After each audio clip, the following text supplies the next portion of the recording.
সুনামধন্য দেশময় তামাম মানুষের প্রতি আন্তরিক অভিনন্দন।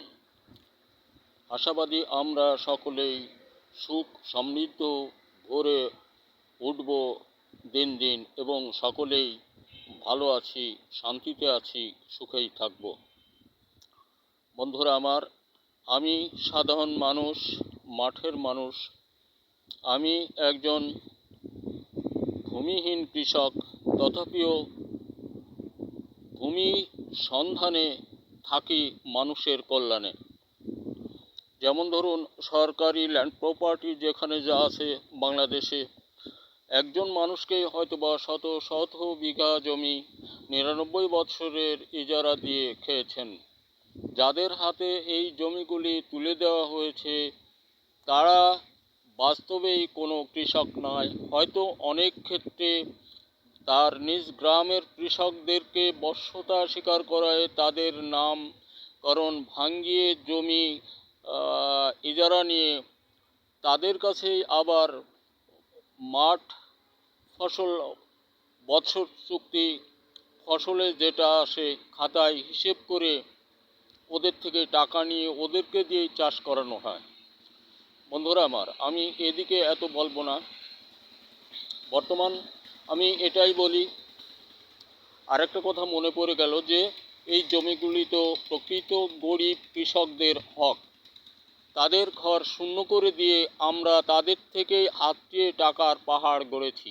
আমরা বাস্তবেই ভালো মানুষ।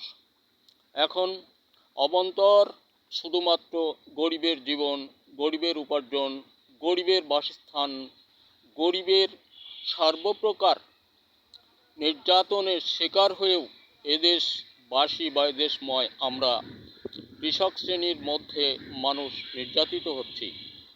বন্ধুরা আমার, আমি একটি কথাই বারবার বলি, দেশময় ছেলে মেয়েদেরকে বলবো, তোমরা যারা লেখাপড়া শিখতেছো হাতে কাজ রাখো, সুন্দরে ভরে জীবন গড়ার চেষ্টা চালাও, আর নিজ নিজ উদ্ভাবন দ্বারা কিছু তৈরি আবিষ্কার করে সেটা সাধারণ উপায়ে বাজারজাত করার চেষ্টা করো। তাহলে একসময় তোমার একটি ফ্যাক্টরি বা কারখানা হয়ে যাবে, ওখানে আরও 10টা বেকার মানুষ কাজকর্ম করে, যেটা চাকরি নামে করে খেয়ে সন্তান সন্ততি নিয়ে সুখে কাটাতে পারবে, আর তোমারও ব্যক্তিগত একটা প্রতিষ্ঠান হয়ে গেল। এই কথাটাও অত্যন্ত বাস্তব। আমি অনেক ভিডিওতে বলেছি, প্রতিটা ভিডিওয়ে আমি বলি, এবং এটা আমার বলার প্রয়াস আছে, উদ্দেশ্য আছে, এটা আমি বলবো। কারণ এটা হতে পারে বলতে বলতে এক সময় 10টা ছেলে বেরোতে পারে, বা শত শত হাজার হাজার ছেলেরাও মেয়েরাও এই কর্মগুলি হাতে তুলে নিতে পারে।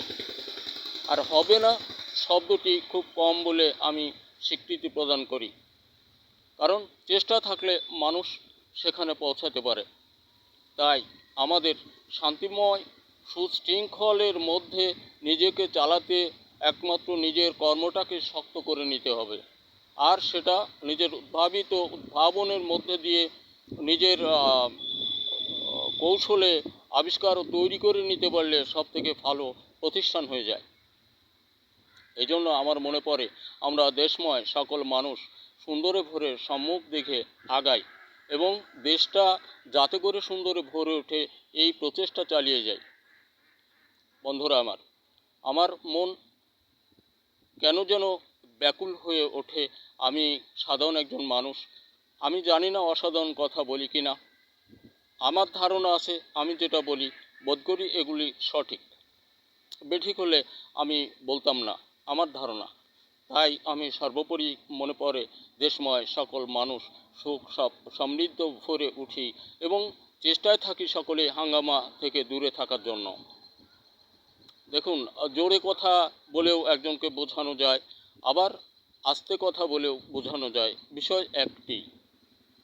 এজন্য আমরা সকল বিষয়ে সোচ্চার হওয়ার চেষ্টা করি, তাহলে দেশ ও জাতি সুন্দরে ভরে উঠবে। বর্তমান আমরা যেটা দেখছি এটাই বোধ করি অনেক ক্ষেত্রে বলা চলে সকল কিছু দেখার শেষান্তে যে দেশটা সম্মুখ পানে আগাবে।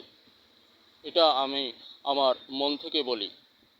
নির্দলীয়ভাবে আসতে হবে, দল পরে করব, কারণ এখন দেশটা শান্তির দিকে আগায়নি।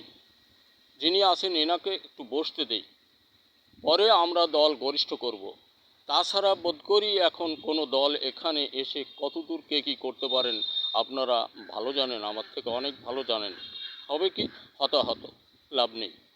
এজন্য আমি আমার কথাগুলি বললাম, দেশময় তামাম মানুষ আমরা সুন্দরে ভরে সম্মুখপানে আগায় যাই। ধন্যবাদ।